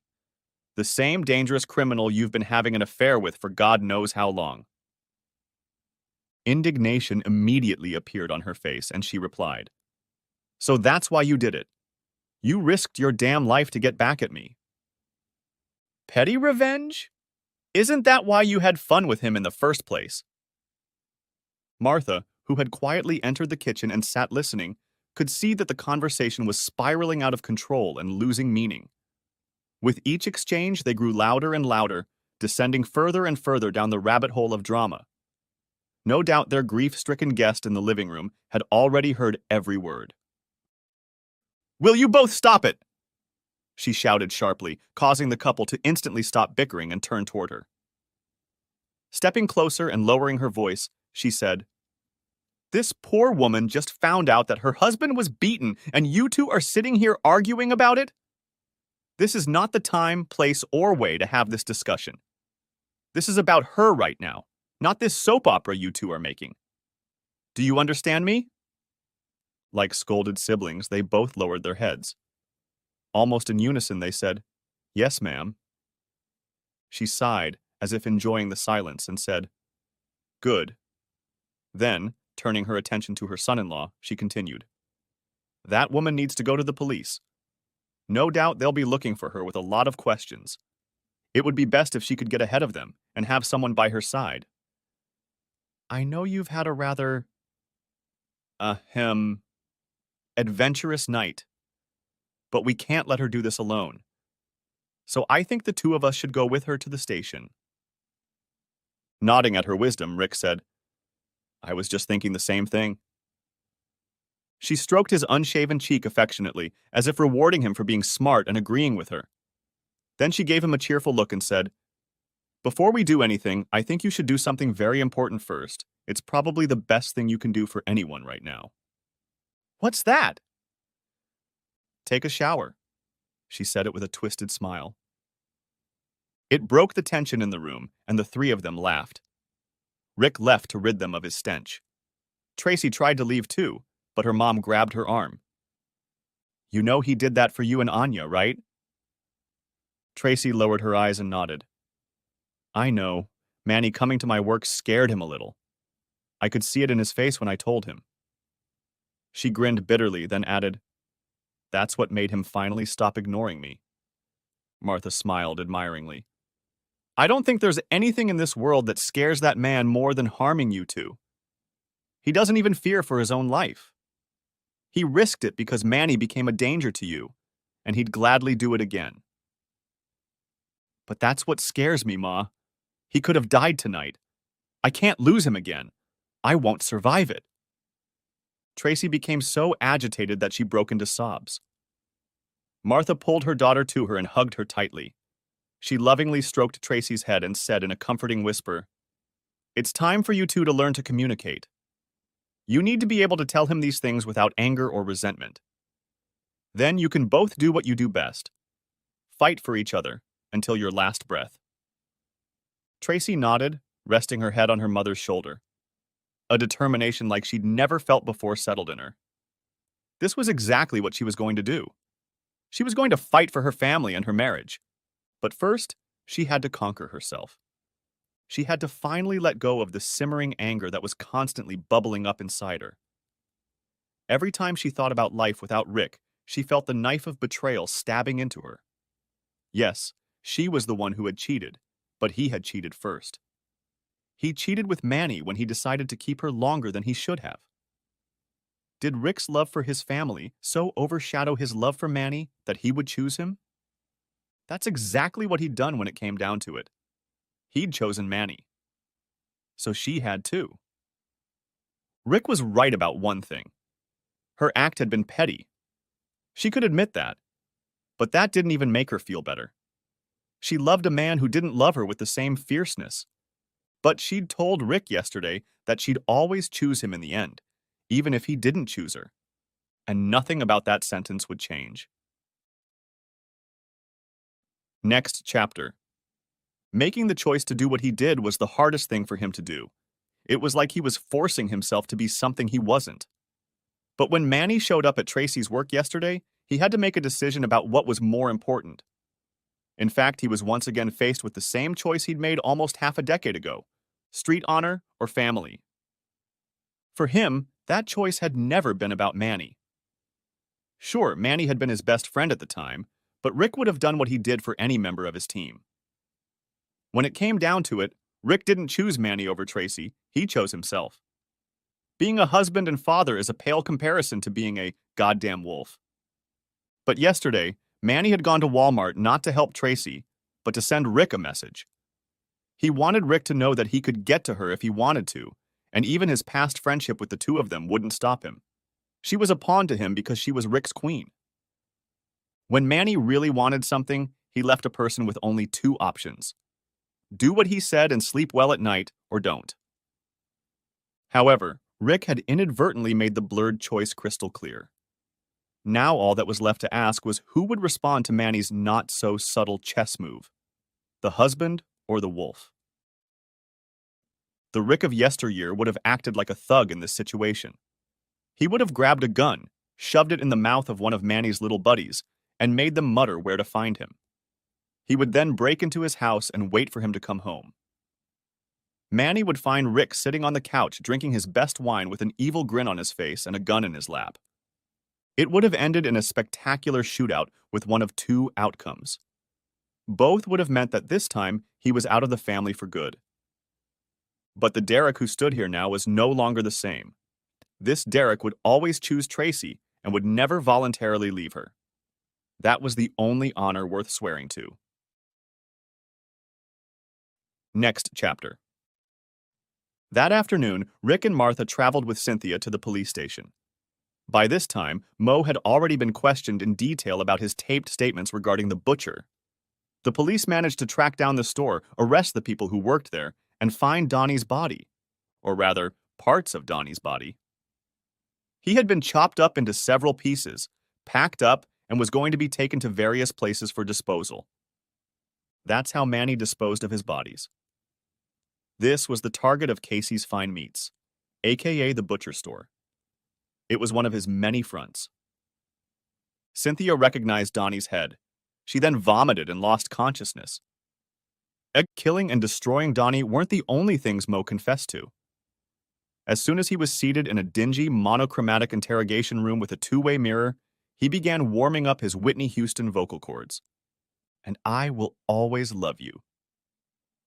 Turns out he and Tuck weren't as dumb as they'd been made out to be. They were the ones who stole Manny's merchandise. They were tired of working for him, tired of being constantly put down and feeling like they were next on deck in the batting cage.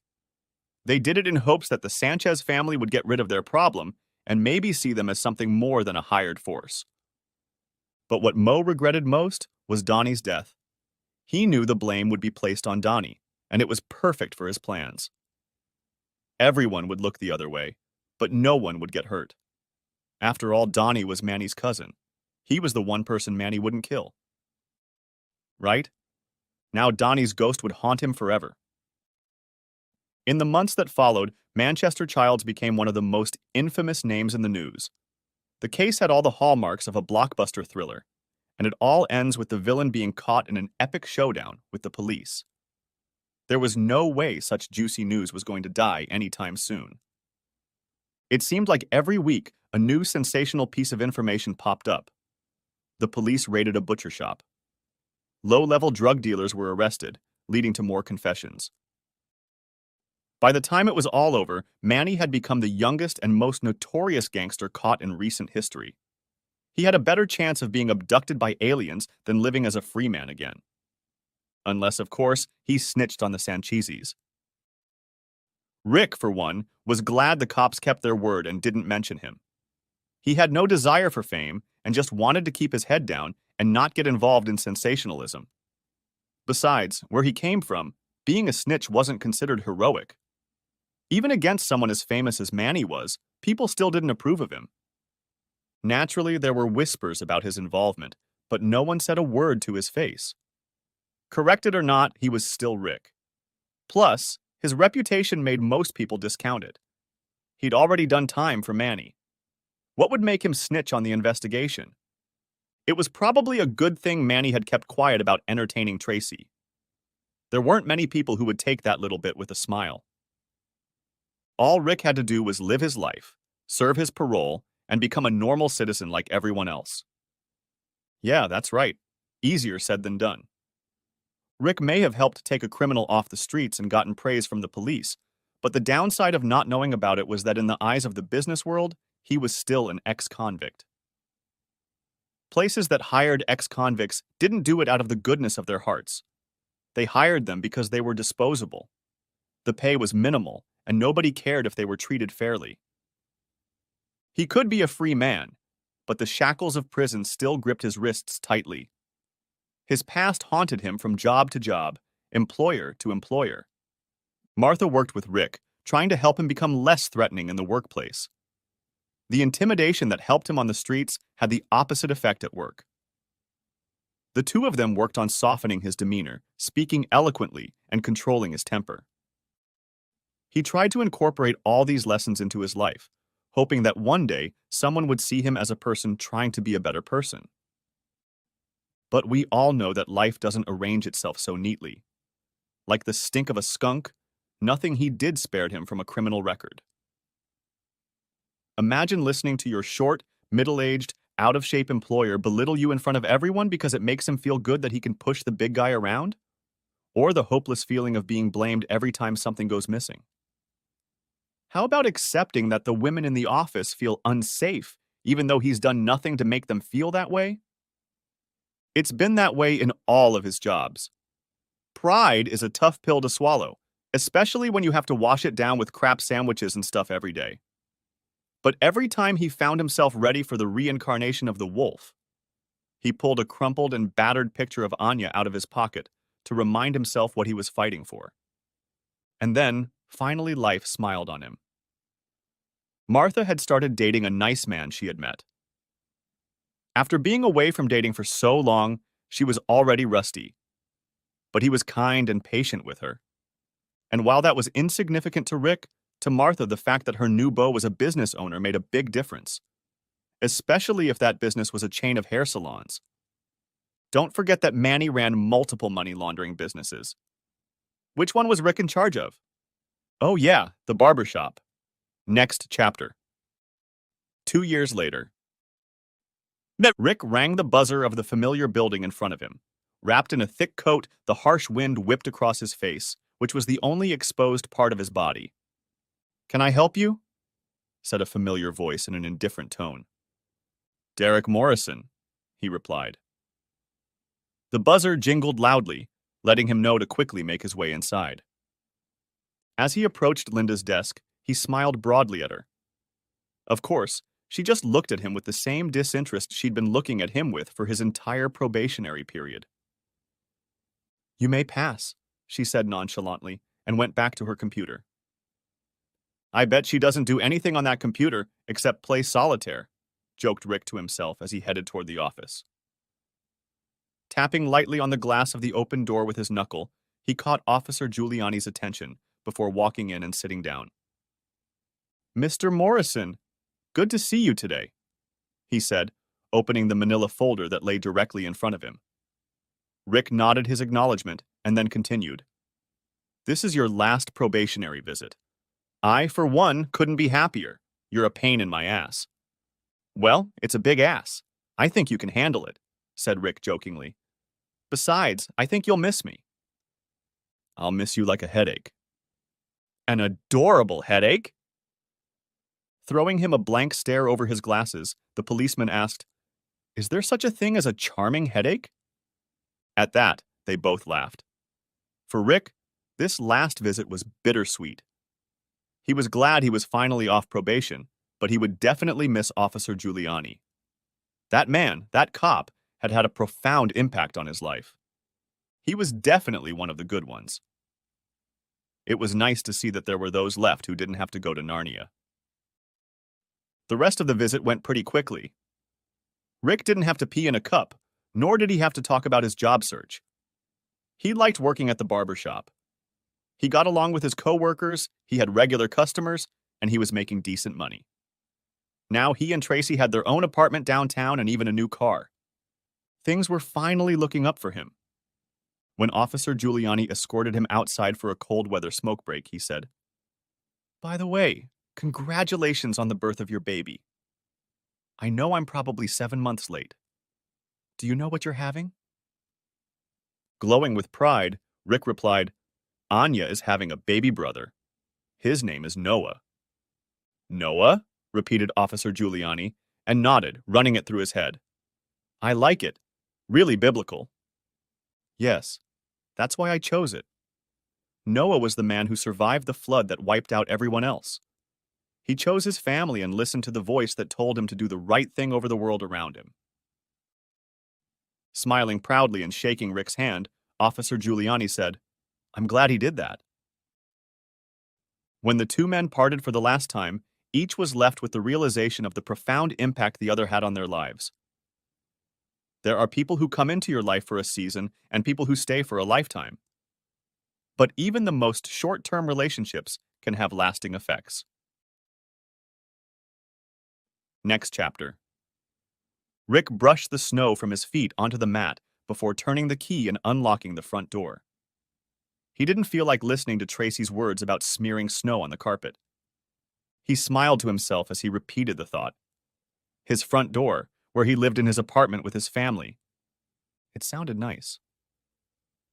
"Dad." That's what greeted him inside as the tiny imp rushed toward him. Picking her up in his arms, he tickled her belly. "You're getting too big for Daddy to pick you up. What does Mommy feed you?" "Hot dogs," she squeaked, trying to break free from his fingers. Tracy walked over to him, holding onto her bulging belly. Her swollen bare feet made almost no sound as they made their way across the carpet. She stood on her toes and kissed him, then looked disapprovingly at his shoes. I knocked all the snow off them, he defended himself, already realizing where this was going. She replied with a disgruntled look. They're still wet, Rick. That's why I'm telling you to take them off outside before you walk across my carpet. Okay. He gave up. Putting his daughter on the floor, he took off his shoes and carried them to the hall closet. Then he turned to his wife and with an exaggeratedly open hand motion as if to ask, satisfied? She only rolled her eyes irritably. Rick could only stare at his wife in amazement. How could a woman be so beautiful? Perhaps he was biased. After all, she was pregnant with his second child. But if he had to cast his vote for the most beautiful woman ever to be born, it wouldn't even be there. Dinner was served shortly afterward. The family sat down at the table, and Tracy looked at each of them. Everything was perfect. This moment was exactly what she wished for every night when Rick was locked up. She didn't need money and cars to be happy. Everything she could ever wish for was sitting right here at this table, stuffing spaghetti into their mouths. Despite this, gloomy thoughts filled her, crowding out the happy ones. She couldn't escape the feeling of remorse. This was something she had almost lost, something she deserved to lose. What would her life be like if Rick hadn't forgiven her? What if he'd just walked away? Or worse? She didn't even notice the tears flowing. It wasn't until Rick raised a concerned look at her that she realized how much misery was written all over her face. Trace? What happened? Trying to gather her thoughts, she tried to speak up, but the words wouldn't come. I just... What, baby? The sob that had been waiting to come out for so long came out. Rick rose from his seat and squatted down next to her. As he soothingly stroked her back, she was finally able to say, I'm just so happy. To that, he only smiled and stroked her arm. I am too. I know I was against marriage counseling at first, but I'm so glad your mom insisted on it. I'm starting to believe she's our guardian angel. Oh my God, said Tracy, bursting into tearful laughter. Please don't ever tell her that. She already thinks she knows everything. He gently kissed her salty, tear-soaked lips. I love you. I love you too, Rick. At the table, Anya must have felt left out. With spaghetti sauce coating her mouth, she threw her hands up in the air and asked, Who loves me? Both parents looked at each other playfully for a moment and then rushed over to her. She squealed and giggled with delight as each parent took her cheek and gave her a loud, boisterous kiss. Breaking news. The body of Manchester Childs, a notorious gangster who led an underground drug trafficking ring for nearly a decade, was found this morning. His trial lasted nearly 9 months until he suddenly changed his plea from not guilty to guilty. Insiders say he took the deal with the district attorney because he was willing to provide evidence against his supplier in exchange for a lighter sentence. No one has seen or heard from Mr. Childs for nearly a year. He was believed to be under police protection. Investigators have not said whether they suspect police involvement in his death. However, they did not rule out that possibility. Records show that Mr. Childs' empire brought in $3 million to $4 million a week. He left no next of kin behind. The investigation is ongoing. We will let you know when more information becomes available. The end. If you missed the first part of this video, you can find the link in the comments or in the description. Thanks for watching. I hope you enjoyed it, so subscribe to my channel and watch the next video.